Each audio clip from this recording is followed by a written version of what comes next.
podcast de l'écume des vents. Une série de 16 épisodes. Épisode 4, la fabrication.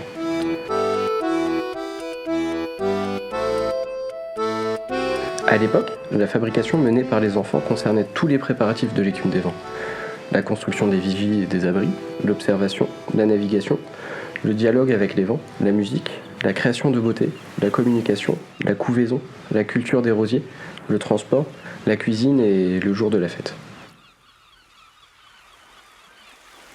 À l'époque, tous les enfants étaient encouragés à fabriquer ce qu'ils et elles avaient en tête.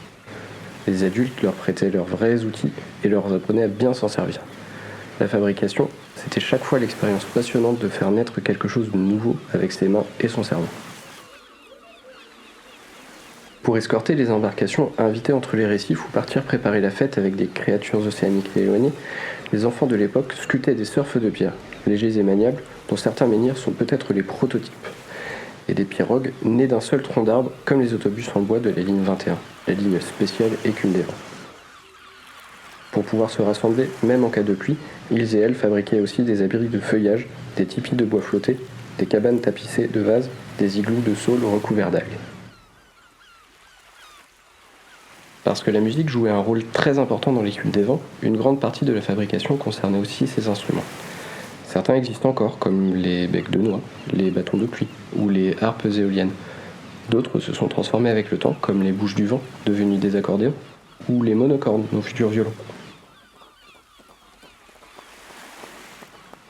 La fabrication s'appliquant aux rosiers des vents revenait aux enfants proches de la pointe du Rhin, puisqu'il fallait s'occuper quotidiennement de cette roseraie sauvage, écouter la respiration des plantes, mesurer leur transpiration, doser la lumière et la musique environnante.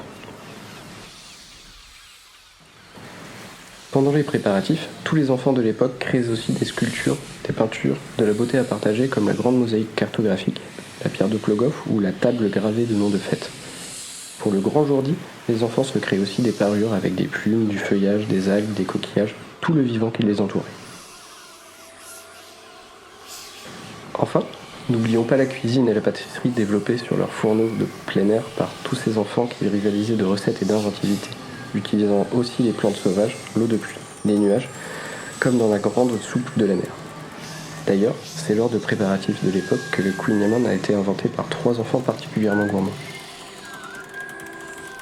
Sa réinvention en 1875 à Douarnenez vient sûrement de cette mémoire collective de l'écume des vents qui palpite au fond de tous nos esprits morts.